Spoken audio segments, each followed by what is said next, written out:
question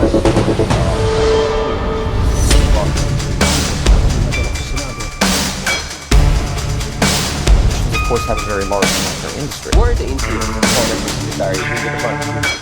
For having me on. Alright, welcome back everyone dito sa latest episode ng Deep Dive. Nag-live na pala tayo sa YouTube. Buti wala tayong sinabi except na tumatanda na tayo. Kasama natin ngayon sa ibang time zone na naman. Kahapon lang we had joining from Paris, Monsieur Ronald Cliames. Today na makasama po natin si Attorney Dino De Leon, of course, from the greatest city in the world with the new mayor coming up, competing for number one soon with London Sadiq Khan. Kamusta Sir Dino? Kamusta kapatid? The only man Hello. to out-talk me per second. I will never be able to do that. But good morning from from New York. Na we campaigned and voted for Mandani. At least my wife. I even accompanied her sa polling precinct. No. But ang lakas mo ha. 5 a.m. gumising ako ha. 5:45 a.m. gumising ako para makadalo dito sa iyong podcast. Bro. Now you feel anong ginagawa niyo sa akin with due respect. 5 a.m. din sa akin. Tapos pinapanood ko kayo hyper niyo ni Cleve and all of that. So, Tapos, pagkababa mo, ibabash ka pa namin. Para tapos di ka makagante. alam mo, I know exactly nga. Sabi ko, ayan na naman, babanatan na naman tong ano na to. Dino, Attorney Dino, marami tayong pag-usapan bago natin puntahan si Zaldi and of course si Tatay Digong kasi tomorrow magkakaroon ng live hearing dito malapit lang sa amin sa Hague dito sa interim release issue per the announcement. Bago natin pag-usapan yan kasi marami kang alam sa Hague rin, baka naman magano rin tayo sa Hague mamaya. Let's talk about Man of the Hour. Okay. So mukhang tuloy pa rin ang manhunt kay Harry Roque. So, ano ba nangyari kay Harry Roque? Was he flying to Austria? Did he cancel his flight? 'Di ba yung sa Dublin rule, 'di ba? Kung saan ka kumuha ng visa, Schengen, yun yung dapat doon ka mag-apply ng iyong asylum kung talagang kawawang exile ka. Can you explain what's going on with Harry? What is your theory of the case? Ano ba nangyayari? Well, ang ating former human rights lawyer, naging international human rights lawyer. Yung sinasabi nila, di ba? Well, nakakalungkot lang kasi at sabi, supposedly hindi siya medically fit kaya siya sinuka ng eroplano. Joke lang. Kaya raw siya nagpa-offload dun sa eroplano. No? Ang claim, and I watch even his arguments, ang claim niya is meron siyang at least two doctors who saying na he's not fit to fly and therefore noong babalik siya, pinaalis siya ng Netherlands ha. Pinaalis siya ng Netherlands. Pero yung airline noong tinanong siya, do you wanna fly? Because meron kang fit to fly na isa, meron kang dalawang not fit to fly. At least this is his claim. And sabi niya, no, I don't wanna leave. Actually, I thought I didn't have any choice. So nung pagbaba niya ng eroplano, actually, parang in-investigate pa siya ng dalawang prosecutors for violating daw yung order nila to leave. No? Pero ultimately, sabi niya, hindi nag-work yung argumentation ni Harry Roque because lawyer naman siya at magaling naman niya kahit papano na abogado, no? Kahit papano. There was a time na ano yan, na celebrated lawyer yan. Sabi niya, how could I defy your order if I actually boarded the plane? I was just asked whether I want to fly and I just expressed what my sentiment. But I didn't, I was actually abiding, but it was the airline's decision to heed my doctor's advice not to fly.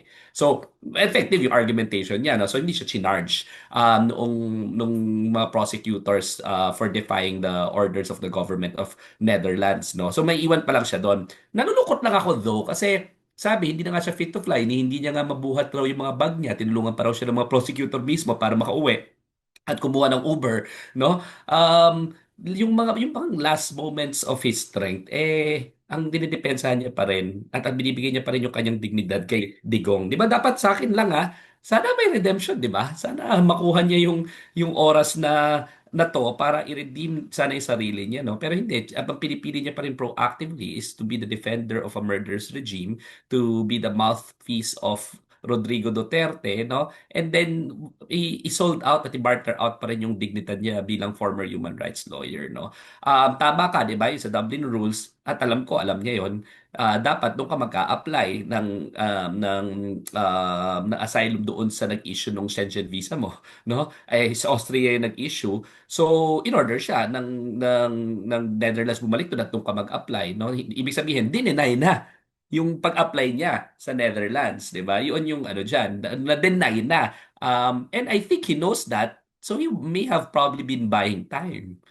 Alam niya pag na-deny siya, hindi ibig sabihin nun pauuwi na siya kaagad. Ibig sabihin pababalikin lang siya doon sa Austria. Ibig sabihin talagang ginagamit niya yung kaalaman niya sa international law to buy time, to juggle. Kasi alam, at ngayon nagtatago siya sa international law para ma-make sure na ma-delay yung proceeding sa Pilipinas, no? Pero ako naman, di ba, yung international law naman is not a shield for about pieces of despots, no? At alam naman yan ng European Union, no? They will just have to go through the process dahil may due process doon. But I am fairly confident that there's in due time, he will be sent back to the Philippines to face the serious accusations against him, including torture. Kasi hindi lang naman yung qualified human Yung trafficking, Pogo issue. torture. Oh, hindi lang yun eh. May torture doon, may maraming mga bagay na serious accusations doon na supposedly naging indispensable party siya. Ibig sabihin, ang defense siya kasi nag-abogado lang siya.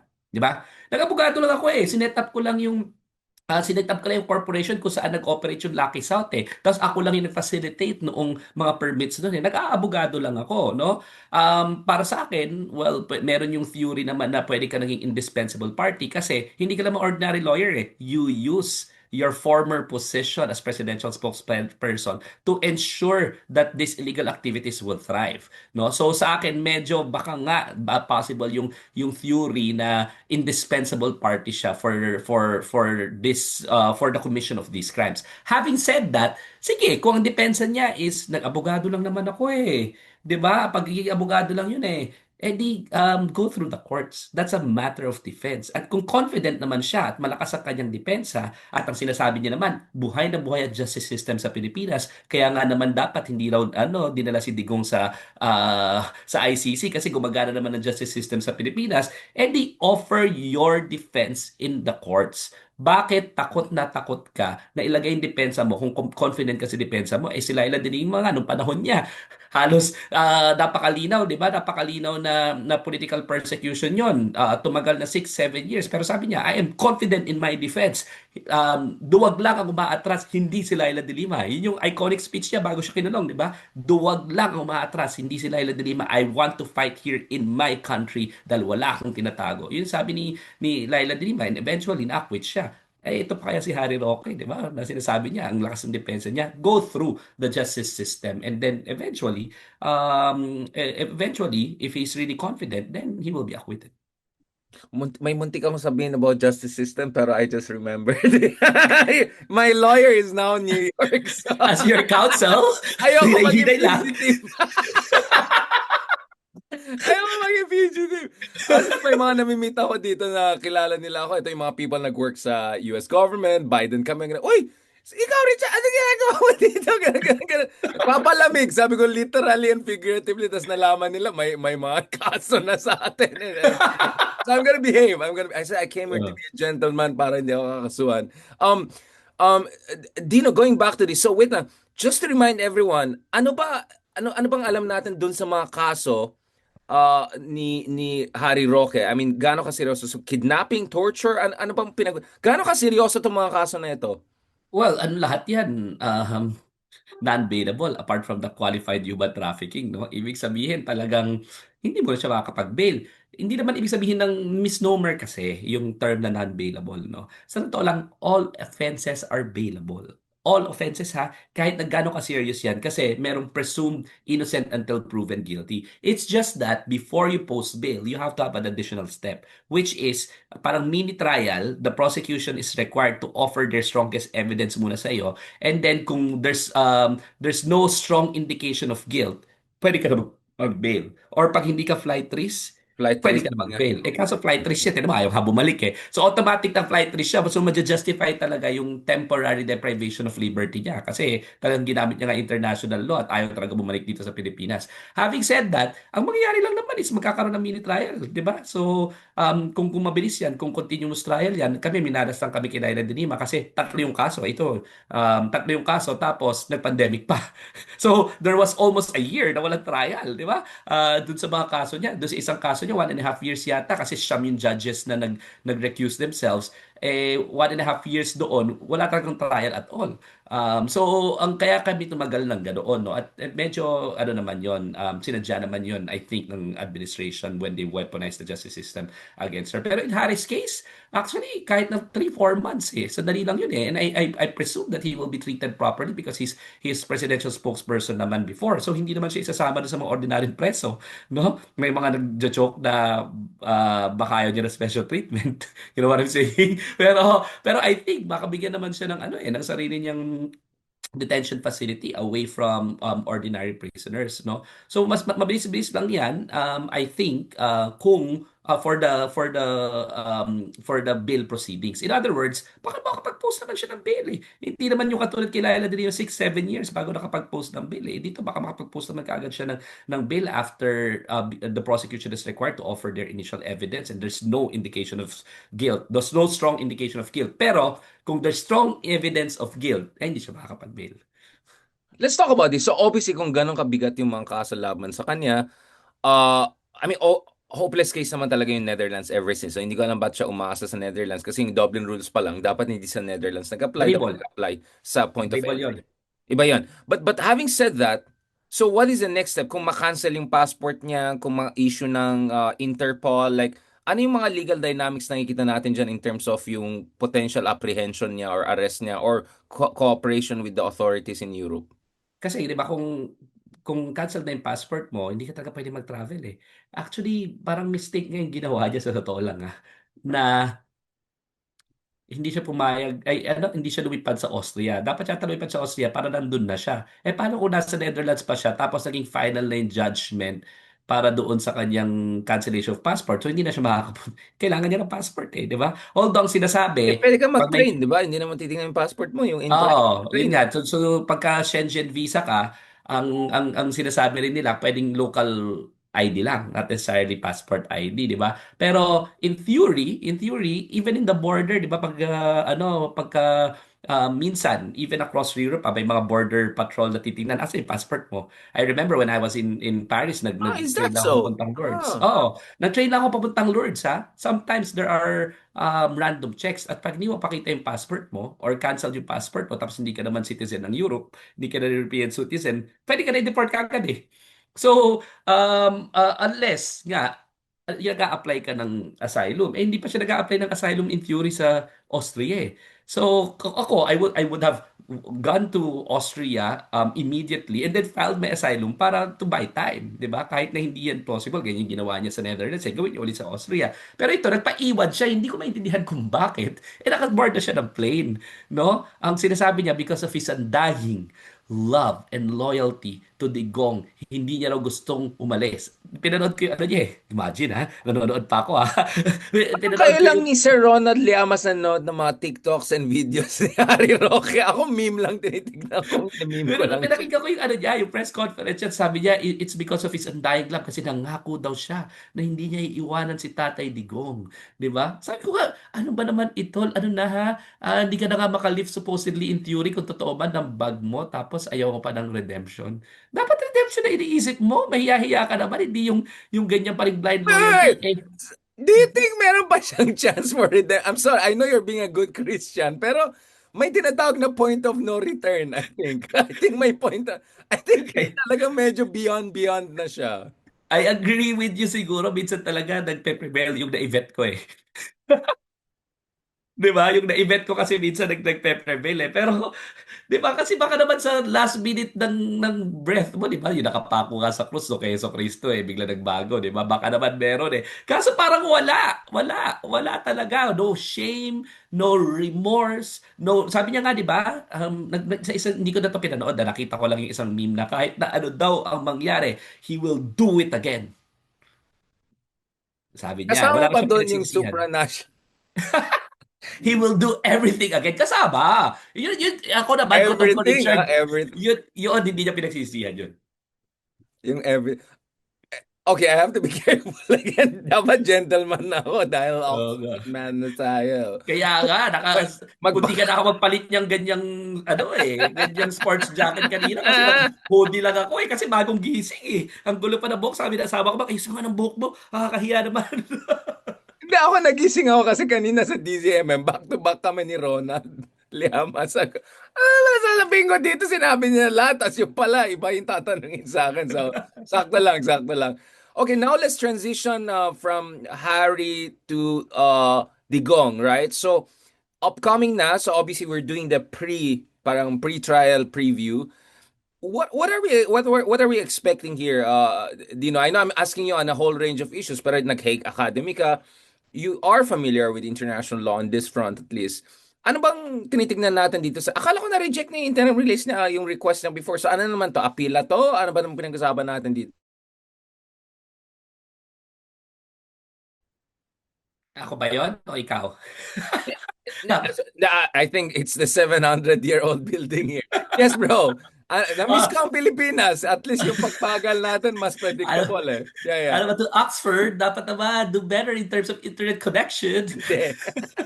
Nawawala Well, lang ang heater ko sa gitna ng gabi kaya bumula ako ng electric heater. Pare, this is the third world in first world experience. So, kumbaga, ano daw yan, parang UP, di ba? Didisiplinahin ka daw ng mga limitations para doon ka ang true. in-pursuit mo lang intellect. Hindi ka na mag-ambisyon ng mga better earthly things. Pero pwede Intellectual. ako mag-tweet pa rin kahit medyo grepa, naka-tweet pa rin ako. Pwede. Pero bro, ito, bago natin pag-usapan yung mga ukay dito. So, I mean, what are we, ano to, apila ito sa interim list? Akala ko na-reject na yung interim list niya. Kasi Yeah. bakit mo So, bibigyan na interim list sa isang tao na sinasabi na kidnapper ka, babalik ka pa sa kidnapper mo? unanimous, 'di ba, nung ni-reject yung interim release niya. So, I would suspect na avail siya ng remedies niya available. So, nilagay yan doon sa appeals chamber, no? So, I would suppose that the appeals chamber right now is taking a look at the the matter. Pero napakalinaw kasi yung desisyon Again kasi like any counsel siguro, pagka napaka-guilty at napaka-damning ng evidence, you buy time, di ba? So, i-exhaust mo lahat ng remedies. Napaka-damning ng evidence Paalala lang natin sa lahat ng mga viewers mo, ano yung mga ebidensya dito, di ba? We have the testimony of Edgar Bato-Bato, Arthur Las Cañas. We showing na talaga, specifically, si Rodrigo Duterte ay kasapi doon sa Davao Death Squad at saka meron silang direct orders to kill. So hindi lang ito yung sinasabi na crime is personal. Kailangan siya mismo ang pumatay. Tandaan natin na may testimony directly implicating him as the mastermind of this well-organized killing machine, 'di ba? From mayor to the presidency. So, napakalinaw niyan. So, ibig sabihin may direct implication. Pangalawa, kailangan dyan ipakita mo na well-organized, no? Wide scale yung patayan. And paano mo mapakita na wide scale and organized yun? Nag-issue ng PNP memorandum tong si Bato de la Rosa on Operation Tokhang. Pangalawa, meron yung testimony ni Colonel Garma showing that this is well-financed, also implicating Bongo. So apart from the fact that this is official state policy, there is also resources devoted by the state to make sure that this is a well-funded endeavor, no? So wide scale talaga and systematic yung killing. So nakita natin may direct implication, nakita natin may wide scale and systematic killing, and then at the same time enough yung sample ng killings, no? So maririnig natin for the first time, and this is what I really find beautiful here. Apart from the fact na nakakulong na siya at talagang makikita mo merong hustisya kahit papano in the grand scheme of things, yung dating once all-powerful, ngayon behind bars, yung dating full of himself, siya ngayon na nakakulong at nag-iisa doon sa loob, 'di ba, sa Shkenbeningen, no? Wala siya magawa, 'di ba? Hindi siya makapag grandstand, which is what he wants, 'di ba? Usually ang ginagawa niya si Rodrigo Duterte pagka kailangan niya na ng energy for himself, magpa-press conference at parang lasing, 'di ba? At full of himself kung ano mga sasabihin, and then that feeds his energy. Ngayon wala na siya ng outlet na yon, no? So Tapos kita psychoanalyst ka na rin ah. Psychoanalyst. psychoanalyst. Ay, makalinaw kasi tandaan mo ako yung nag-file sa health records niya.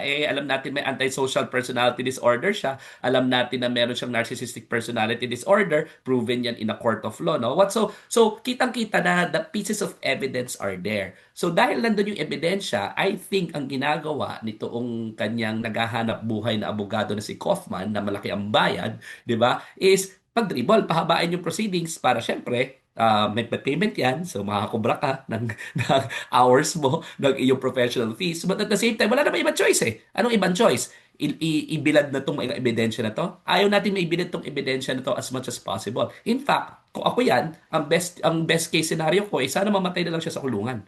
Para at the very least, hindi siya na-convictan. Tapos, i-revise na lang na yung history. 'Di ba? Kasi marami naman silang pera, marami naman silang troll armies. Ang gagawin na naman nila, sasabihin nila, napakamapayapa nung panahon ni Digong. Iba ang Alam natin Pilipinas. yan kasi solid north tayo eh. Ganun din mga Oo! kapan sa atin na kunyari daw the best time yung Marcos time. Oh, Singapore, 'di ba? Singapore, sasabihin na naman nila, i-revise na naman yung history at marami naman silang pera pang revise ng history. Gagawa na naman sila ng mga magagandang kanta ng Pilipinas.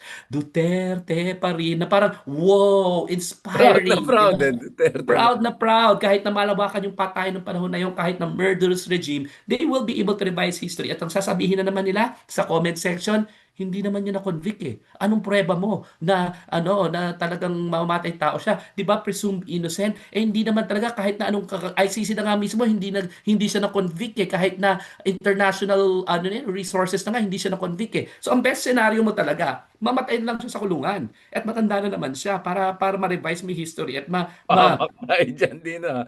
Pero oh, baka naman lalo ma-energize base nila, mag-ano sila, lagay na nila si Sarah bilang the redemptive queen, mga ganun-ganun, wala pa. actually, ang pagka si Rodrigo Duterte dies in prison right now, that's also good, di ba? Kasi meron tayong necropolitics eh. That's also good for the DDS group. Sa totoo lang ha, the main beneficiary will be Sara while she's vice president, she's still presidential candidate. But Just to since be clear, I'm not laughing I'm laughing at your complete straight talk. I'm sorry. I'm really sorry. Of course, I wish the best for the president. sorry, I'm sorry. nonchalant ba? Nonchalant ba na pag namatay?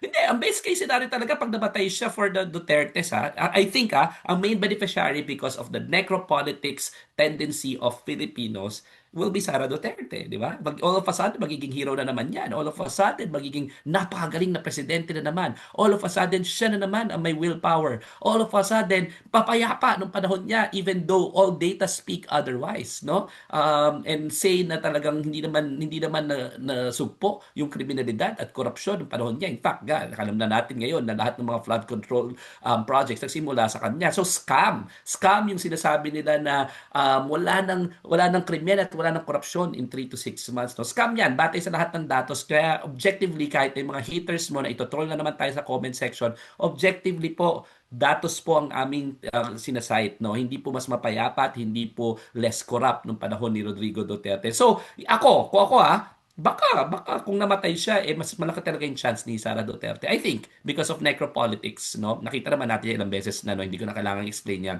Self-explanatory yan. Pero, kung malakas na malakas pa siya, ang best case scenario for justice, for the victims, is makonvict siya. At pag na-convict siya at magtawag siyang criminal, based sa lens ng international law, in the most atrocious, horrific crime in the world, crimes against humanity, yun sa akin ang best case scenario. So sana matapos na itong interim release, sana magkaroon na matapos na yung sa pre-trial chamber, yung determination, di ba?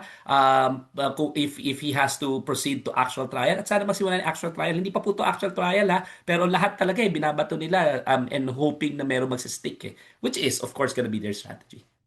Actually, puro mga comments, mga lait sa atin. Yung isa sabi na, mukha daw akong Lionel Richie. Dahil sa ganito ko, yung pencil mustache ko. Okay Lionel. na po, sanay po ako sa lait, no? Alam nyo,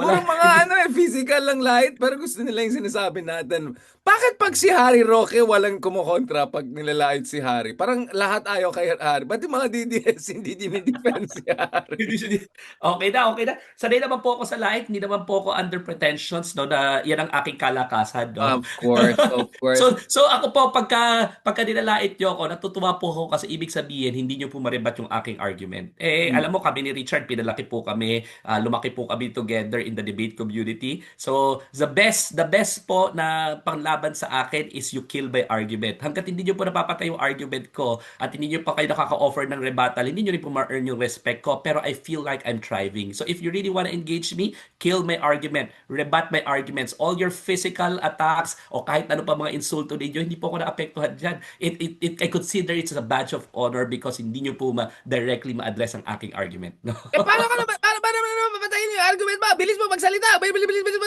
every second na dapat ito sabi. Catch up, guys. Catch up. DDS, catch up. Yung nanay ko sabi niya, wait lang anak. Parang wait lang anak, na-outpace ka yata. Yung sabi ni nanay Hindi ako naniniwala. Sabi na nanay ko, mas mabilis ka pa rin magsalita. Hindi ka baka mag-marin sa Lamborghini. Sabi niya. Yung mga Ilocano pa naman yung nanay natin, competitive, di ba? Nagko-compare siya. I will try to slow down a little.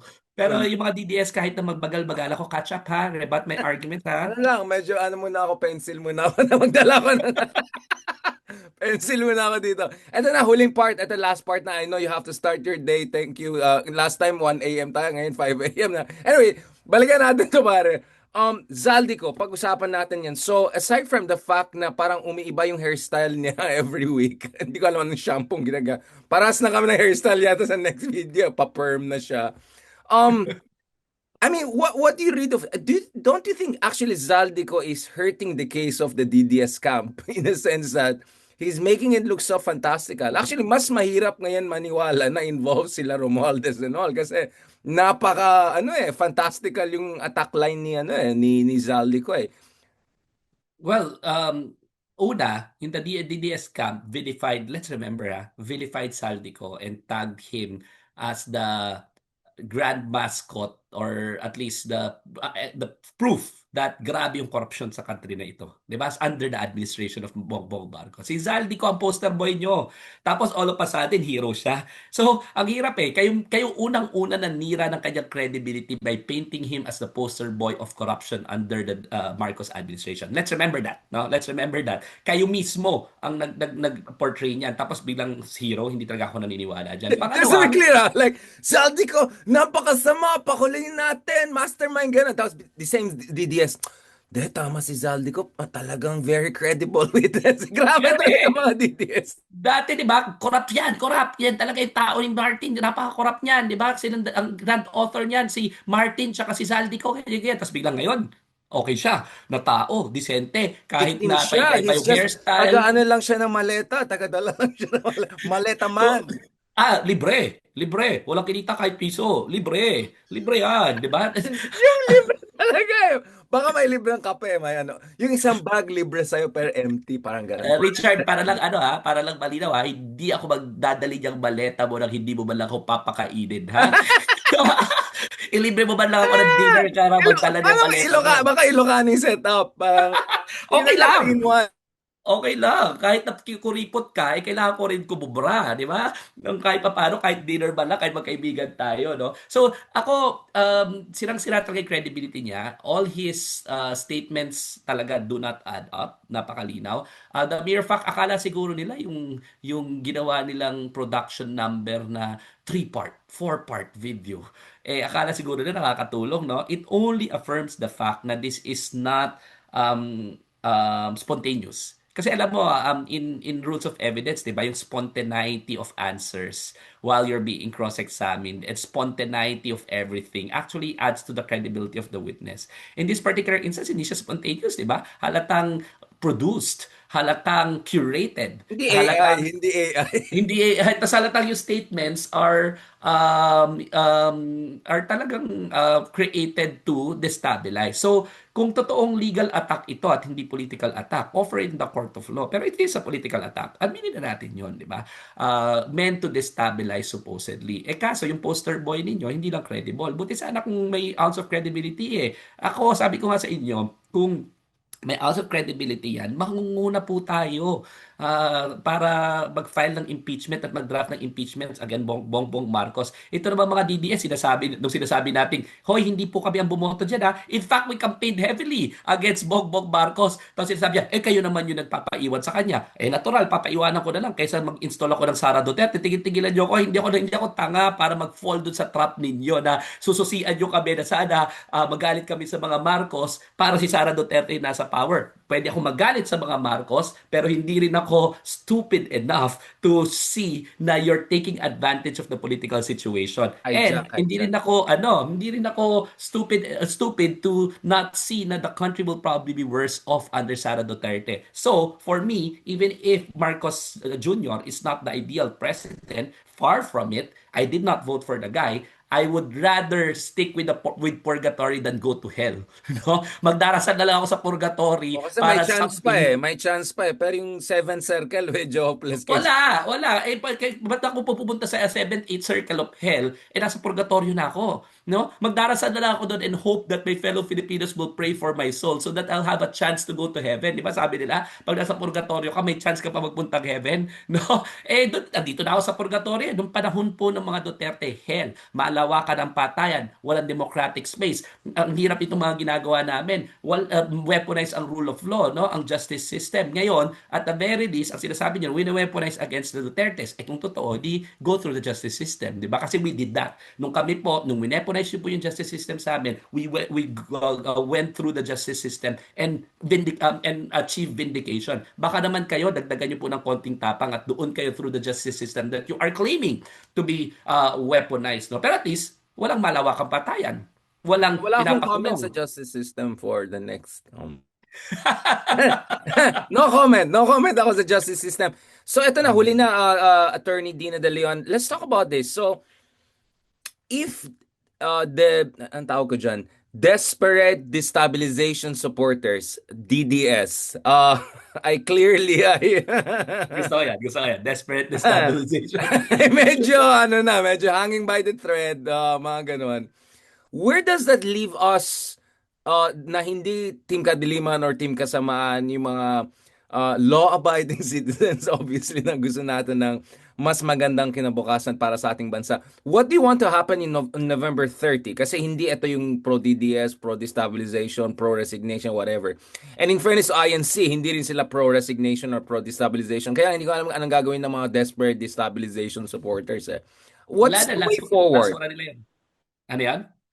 What's the way forward for the progressive Pinks Libers? Ano mang expect mo sa November 30 rally? Si Ma'am Lenny daw sasali, but from the Naga version, so national na ito, different LGUs will be involved. How do you see this going, bro?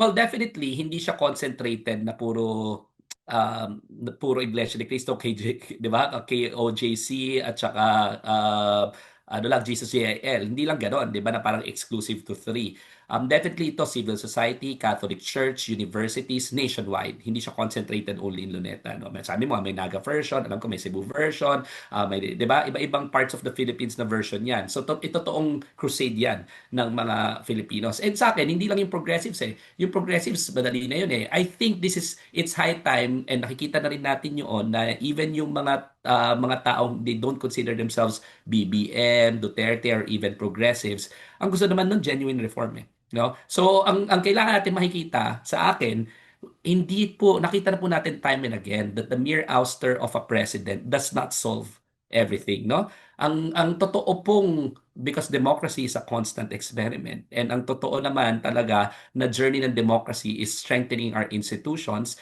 we ought to call for, una, di ba, yung panagutin through the justice system. Hindi yung through extra constitutional means and feeling natin instant noodles yan tapos na. No! Diba? We have to strengthen our justice system. We have to go to trial. We have to offer evidence. We have to document this grand kleptocracy so that for the next generations to come, nandun ang ebidensya that withstood yung scrutiny of our legal system, and we showed that the legal system works, no? So I know it's not an easy process. It's gonna be an arduous process. Baka medyo mas mahaba-haba, pero patience is important in building our institutions. So it ought to go through the justice system. It ought to go through the So constitutional what's the way. Goldilocks level? Sorry for cutting you there, bro. Kasi Yeah. people are impatient. People are worried. You mentioned this dun sa show natin sa due process, di ba? Tinanong mo sa akin. So paano yan? Kasi ang dami tayong mga kaso sa Sandigan Bayan na as time went by, actually it was on the side of the bad people. I'll be just brutally honest about it. Hindi naman kasama yung Sandigan. Hindi naman pwede ma-contempt yung Sandigan. Well, we can criticize. Oh, di We can ba? I mean, criticize. parang may time element kasi ito eh. So how do you see it realistically? Like by December, do you think there could be some cases or solid enough cases? As a lawyer, what is your read on the Hopeful na-meet ba ako, yung pero threshold, quantum? hopeful ako, pero I think January siguro ang totoong ano, well, sabi nung iba, 'di ba? Sabi ni Boying Remulla by December. Hopeful ako, pero I think ang reasonable around January meron na 'yan ng mga warrants of arrest. And tama naman yung ano Supreme Court, natuto naman yung Supreme Court dahil nag-create sila ng special courts to try this and to make it a little bit faster, no? So I really Shout hope out and sa pray. Supreme Court natin, napakagaling. Oo, na at least nakikita nila na kailangan na ito. So go through the justice system. Tinatanong mo anong kailangan? Go through the justice system, strengthen our institutions, stick with the Constitution. If you feel like there's something wrong with the Constitution, amend it properly, di ba? Or revise it properly through our institutions and through our pre-agreed upon process, no? So yung number one. Number two, apart from panagutin through the justice system, yung recovery ng ill-gotten wealth, again, through the system. So dapat yan, may mga forfeiture na proceedings, yung mga unexplained wealth ng mga nag-file ng SALN na hindi naman nagmamatch yung kanilang income doon sa dineclare nila sa kanilang SALN, dapat may forfeiture proceedings sa lahat yan. Dapat may genuine reforms to make sure that it does not happen again, di ba? So yung number three, di ba? Yung tinatawag nating long-term and medium-term solutions, no? So nakita natin dyan, andyan yung kadena bill for our budget process. Paano ba yung dapat open na talaga yung bicameral committee, di ba, na sessions para makita natin na ma-prevent yung mga insertions. Dapat yung civil society participation in the budget process, kailangan normalize yan, no? Dapat yung mga post-audit of project. Institutionalize. Oo, even in the procurement of the projects, dapat kasama na yung civil society at may watchdog na tayo dun sa project execution. Pero at the same time, even after the project, yung post-audit, dapat maninaw rin na na-deliver yung projects para maiwasan yung ghost projects. In other words, long-term reforms po ang kailangan natin. No? Medium-term and long-term reforms apart from panagutin. Hindi po sufficient yung kulong. Hindi na po ba tayo natuto? Kasi pag pinakulong lang po natin at na-recover lang po natin, uulit mo ulit yung mga yan. No, kasi kaya nila. So the system has to be reformed in such a way na it will be really, really, really difficult for them to insert the budget, number one. Number two, in the project execution, for them to kumuha ng pera doon. At even after the project execution, in the post-audit of the projects, mahuhuli sila kung sakali makatakas man sila. So from the budget process to project execution to post-audit, kailangan lahat po yan. Meron tayong reforms. Yung 3 cycles po na yon para ma-make sure that this does not happen again. Again, this is a long journey, pero I think, and I'm inspired, that civil society, I think, is bent on making sure that this does not happen again. Hindi sila nagpapa-attract doon sa ouster kaagad and then kala natin magic bullet na yon and tapos na we can go back to our ordinary lives. No, hindi po ganon. Hindi tayo pwedeng bumalik sa ating ordinary lives. We have to make sure that these reforms will be executed properly. Kaya nga kilusan din ang kailangan natin as much as we also need patience. Kaya there's this, isa sa mga favorite line ko yung advice kay Simon when he was dying doon sa El Filibusterismo, which is yung the hard work of change is not hindi yung one big revolution or radical talagang you just have to grind on, soldier on. Yun lang talagang kailangan dyan. So Rizal has been advising that for a long time. Sana mapakinggan natin siya eventually, hindi lang tayo for fireworks and fantastical moments. On that note, thank you very much. Yes, Last attorney. na. Crucial lang doon, ang ganda na ng ending ko, pero crucial lang is in the genuine reforms is to install the right people. So 2028 is the biggest battle. So as early as now, we ought to mobilize already. We ought to organize already. Hindi pwede na 6 months na naman before tsaka lang tayo gagawa ng mga campaign groups. Dapat ngayon kahit hindi pa natin sure kung sinong kandidato natin, meron na belong to a group. So, mobilize already, create chapters of the mga kampanyador. Ang kailangan po natin kampanyador as early as now. Crucial yung mangyayari dito sa 2026. I think dito na yung mga mobilization ng mga tao. January, February, March, April, May, June. Whether there's a candidate or not, I think people will already start Wait. mobilizing to So, make so sure. whether just kind of do you think there should be some clarity on the leadership of the opposition at this point in time? Dapat nga, it should have happened yesterday kung ako tatanungin mo. Pero dahil wala pa, and it's a process, again, impatient nga tayo, but it's a process, no? Ang absolute deadline ko dyan is dapat first, second quarter next year meron na. Pero regardless, in a democracy, we don't just rely on our leaders, di ba? We rely on ourselves. So as early as now, already organize, create chapters, create communities in your neighborhood. Dapat may mga kampanyador na kayo doon the same age bracket, di ba? Kahit na wala pa yung leader. Kasi meron naman, somebody will step up, no? I'm hoping that it's either, di ba, Lenny, Risa, Bam, Kiko, Laila, Shell, yun naman all of them, I think, will be willing and able if duty calls, no? So regardless, ako lagi ko in-advocate, hindi naman tayo personality based, di ba? It is the advocacy and the general principles. And itong mga tao to aligned to is one of them will be our candidate. It's just a question of undergoing the process of selection. And it will come in due course. In the meantime, lahat po tayo mag-organize na as early as now. Tsaka unifying dapat, I think Senator Rizon Tiveros said something like hindi pwede mga pinks lang, hindi pwede uni-pink lang mangyari. It has to be really hindi rin unity. Uni-Philippines dapat ang mangyari dito for it to be very competitive. So I'm glad that Kiko said also something the other day, no? I think Kiko is also stepping up, no? Feeling ko Kiko is being overlooked because I think he has been very impressive since he returned to the Senate. Super! Very Intramurals naman sa impressive. akin yan He's my favorite Ako, senator now next to Oo. Ang Rizal. tagal-tagal na ni Kiko sa public service, wala ka narinig na iskandalo dyan, no? Sa akin, intramurals ito. Kung if Kiko, given his track record, siya talaga yung maselect dito sa selection process, let's support Kiko, di ba? We will never have the perfect, most ideal candidate, di ba? Kung ako tatanungin mo, baka mas gusto ko yung isang kandidato over the other, pero kung naselect na yan, let's all rally behind that, no? Because at the very minimum, they have the bare minimum decency, principles, honesty. Yun lang. Decency, principles, and honesty. We may disagree with them on certain things, how they execute. Kung nagdi-disagree ka na kumakain siya ng nagkakamay, di ba? Hindi naman tayo makakakuha ng hindi ka nagdi-disagree in nag-agree ka 100% eh. That's fine, no? Pero Kiko, I think, would be a very, very good, viable candidate as well, no? Pag siya, walang baggage. Walang political baggage, no? Parang si Very Cheese, di ba? Ang tagal na rin niya sa politics. Very, very dynamic, very... Sinisimulan mo ako, ha? Kala ko ba gusto mo na mag-end? Hindi. Actually, may dahilan kasi nasa traffic pa yung susunod sa'yo. Talaga, magaling maghanap buhay, no? Wala na pwede na tayo mag-teatro, eh. Wala pa yung ibang actors. Tuloy-tuloy nilang yan. Walang spontaneity. Sorry for stretching this a Well, bit. definitely. Daming live. 1,000 ng live watching natin ngayon, bro. So I'm just Oh, saying, wow. sayang din, bro. 1,000 are watching us live considering ang pangit ng time zones natin na algorithm. Balik tayo kay Cheese. Balik tayo kay Cheese. Baka umakyat pa. Sige lang. Ako dyan kay Cheese. Akyat natin yung live. Sudden na just because, imaginein mo, just because corporation daw yung nag-bid, automatically, hindi raw, meron daw veil of corporate fiction. It's artificial juridical entity to separate and distinct from the person.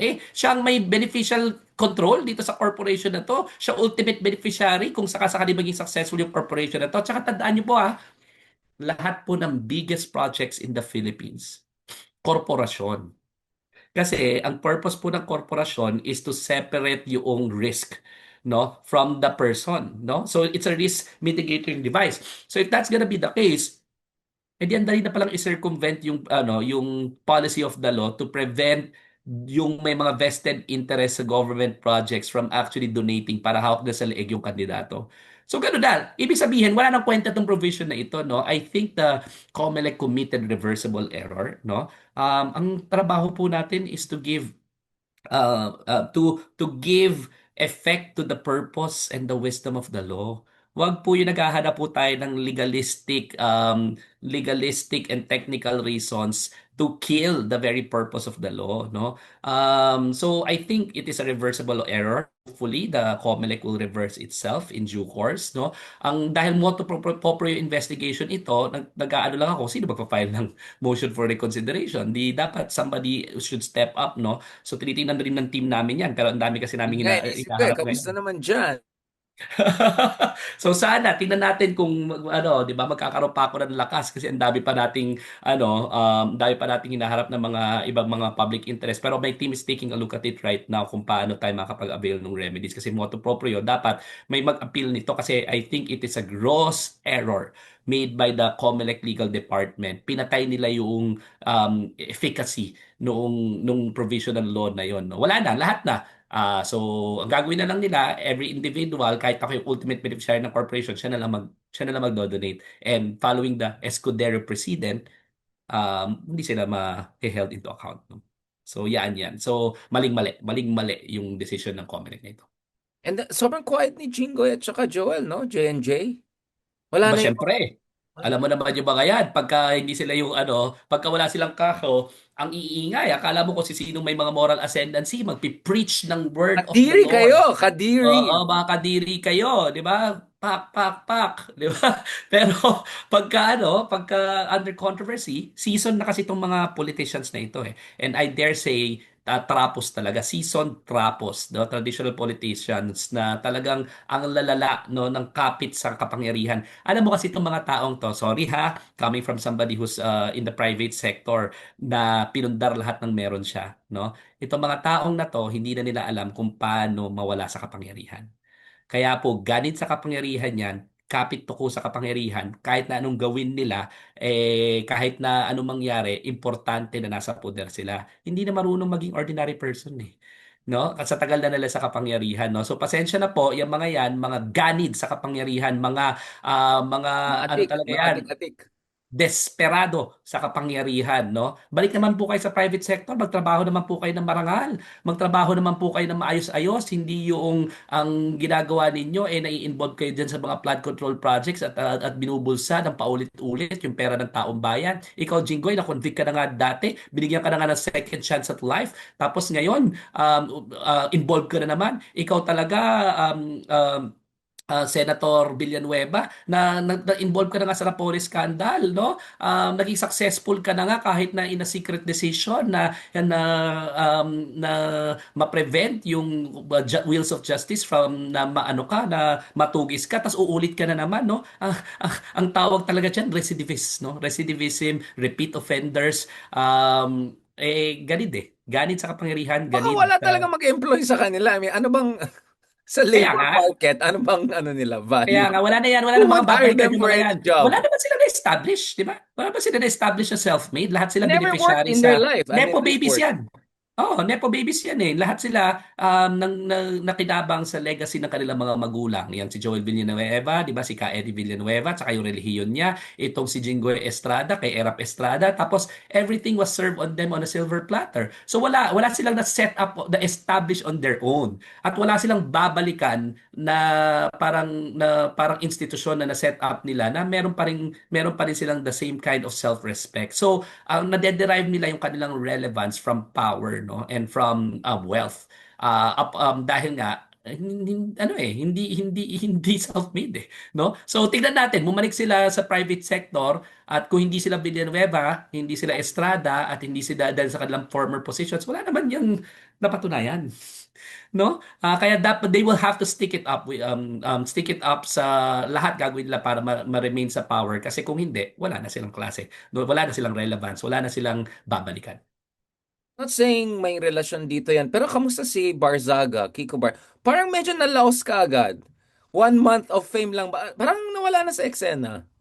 Pag antics kasi, pero walang sabi ko nga kung hindi siya Barsaga, yung iba ang tataas ng ating standard ng mga pinag-aralan. Ito, ang alam ko kahit sa Lasal Dasma, di ba? Hindi natapos daw. Tapos congressman ka agad. Grabe talaga yung voice. Hindi naman natin sinasabi na kailangan mo ng formal education, pero Pero at kung the gano'n very kadaming least, pera mo, pinapadala ka sa best school, sana naman umayos-ayos ka sa buhay mo. At least si BBM nakapasok pa rin sa Oxford. oo, Hindi school lang bukol natapos. eh. Sa akin, di ba, hindi naman sa nagmamataas, pero sabi nga ni Miriam Defensor, kung raw 4 ka, at the basic nga lang yung academic credentials. Dapat may academic excellence tayong ine-expect sa ating, sorry may academic excellence talaga dapat tayo ine-expect. Hindi ibig sabihin na wala ka academic excellence, hindi ka na okay na tao. Pero pag public servant ka, dapat may minimum eh. 'Di ba? Part naman ng consideration sa atin yung talino at yung sipag mo. Kitang-kita ito na parang nagbulakbol talaga, nagsasasayaw na lang daw sa mga kung ano-anong weird na moves niya, no? Malalaos ka talaga kung wala ka talagang solid foundation na One trick pinagpapaitan. pony. Oo. Kung puro ka antics, mahalata naman ng tao yan eh. Tsaka kahit yung antics niya, dahil nga antics na nga lang, mali-mali pa, naligaw pa doon sa rally niya. 'Di ba? So kahit naman yung kanyang support base, Naglalaro bro, nagpipiyot. so walang solid foundation, no? Malalaos talaga 'yan. Pero naging successful siya, kinila siya ng lahat. Nandun tayo nga, napag-uusapan siya, no? Yun lang man siguro yung goal niya eh. Pero does that automatically translate into him being able to effect positive change? I don't think so. Kasi nga walang foundation eh. Walang pundasyon yung tao, walang solid hard work to back up whatever antics he's doing. And dun talaga, malalaos ka talaga eventually. Ito talaga huling-huli na ito. Speaking of no foundation, pag-usapan natin Dolomite Beach. Etong kaibigan ni itong kaibigan ni Barzak, si Leviste at saka si Mami Lagarda, nandun sa Dolomite Beach. Ano kaya nangyari dyan? Why would they take picture of all places? Ano yan? Parang masa daw sila. What are they trying to say? Kasi I don't know eh. Nag-comment pa si Meow Meow dun sa baba. Ano pa sila. Tinatamaan pa nila yung mga Romualdez boys supposedly. The first time that I voted for Lauren Legarda, it was because during my formative years, I was present in the launching of Luntiang Pilipinas. Si Lauren Legarda is very well known for her environmental advocacies. Tapos pupunta ka sa Dolomite Beach pagkatapos ng baha sa Cebu na tinapyas yung Dolomite na yon doon sa bundok doon sa Cebu. Anong klaseng antics yan na ang tawag dyan, napaka-insensitive sa plight ng mga Cebuano, tsaka insensitive Manhid, sa plight manhid. ng mga Pilipino na nag-suffer sa effects ng ng ng environmental disasters, no? At contributory di umano yung pagkakalbo sa bundok, at yan yung main physical evidence kinalbo nilagay doon sa Manila Bay na rin lang na hindi rin okay sa health nung marine life diyan sa Manila Bay, para lang mapakita mo na mas maganda. Diyos ko naman, wag man natin gawing simplistic ang mga bagay-bagay. Kung ang papakita mo ay mas maganda yon kaysa sa basura, natural mas maganda yon. Hindi Pero yung automatically na mas basura maganda libre, yon. ito 500 million pesos ang Kaya nga, hindi automatically okay yan na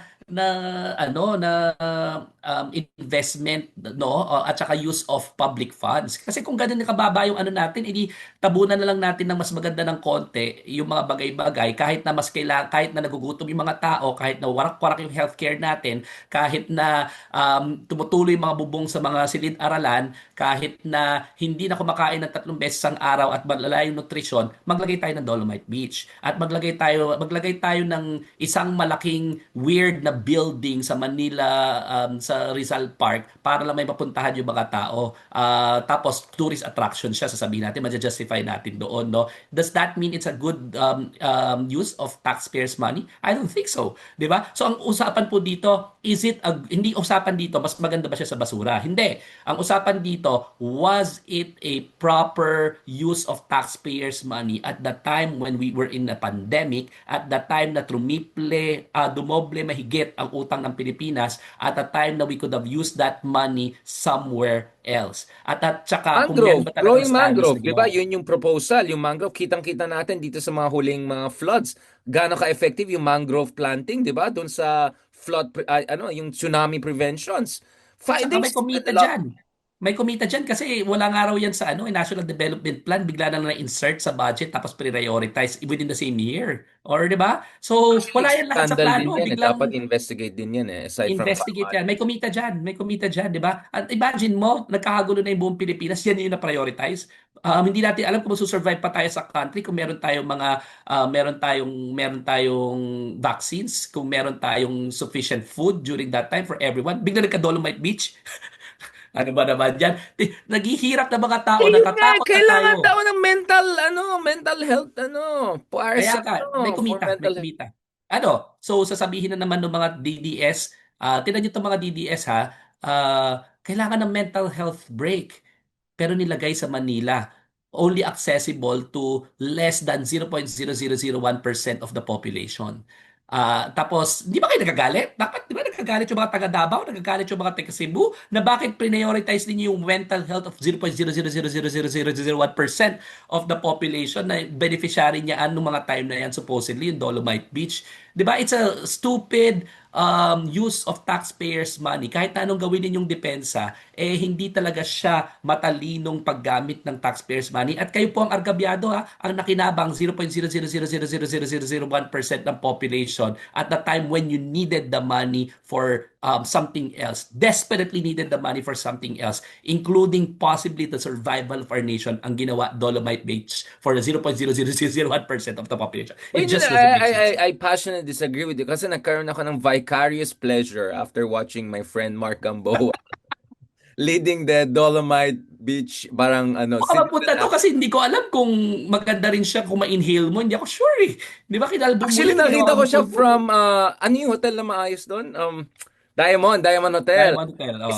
Biglang, nung magandang sunset doon, di ba? Pinapunta mo yun, wait, may white sand tayo? Oh shoot, ito yung Dolomite. Ito yung Dolomite Beach. Pero hindi ko alam kung anong antics ang ginagawa ni Kiko Barzaga, no? At the time na supposedly, Sa yaan Mindanao siya, di ay... ba? Nanggugulo siya sa Mindanao. Ay, sorry, Kiko Barzaga, si Leandro Leviste, kung Oh, bakit Leandro siya Levis. Medyo nagpa-picture medyo dyan. desperate ang dating. Parang he's just riding on anything na pwede paras ba sila ng PR Ang nakakaano lang dyan, ang sinasabi kasi at least ang PR ni Leandro Leviste, anti-corruption siya and di ba? Kaya nga niya ni-report supposedly yung DPWH na sinubukan siya ma-bribe. Why does he not accept that may kumita dito and he really has to go to the bottom of things? As a Gen Z, millennial, younger legislator, di ba dapat empirical, ang strength natin is we're based on empirical evidence, whether this is necessary, whether this is needed, whether overall we derive, di ba, benefit from this. Di ba dapat ganun siya, hindi yung kasing simplistic. I'm disappointed, no? Given his educational attainment, given his supposedly what he's trying to achieve, packaging and his achievements, biglang naging simplistic yung analysis na, ay maganda. Kumpara sa basura, maganda. I'm Nag-attain really ba siya or disappointed. nag-attend lang siya? Nagpa-picture lang yata eh. Nagano yan, ha? No, I mean, educational attendance or attainment? Hindi Anyway, natin alam. Pero alam mo, debater daw supposedly yan before eh. I didn't had the opportunity to judge, to interact with him in the debate community. Pero kaya ako disappointed kasi I would have expected a deeper analysis as compared to just bumunta ako, mukhang maganda.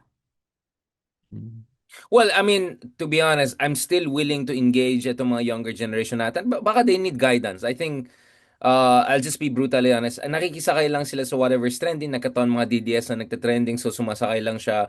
I see a little bit of parang medyo heedlessness and all. So tulungan natin siguro. I'm willing to parang engage itong mga younger generation of Gen Z leaders na feeling ko they could have a good contribution. But why should we care, right, bro? Like, Legarda is buying a bookshop, La Solidaridad, helping with Tagalog language sa mga Ivy League schools, ganun. Diba? Basta pwede mo naman cultural laundering, ano ba tawag siya? Naamoy ko na yung niya. Naamoy ko na yung presidential ambitions niya. Oh. So, wanna bet that he's gonna run for president in due course? Good Siguro luck sa 10, kanila. 15 years from now. Good luck sa kanila. And remember, it was Dino De Leon who called it first.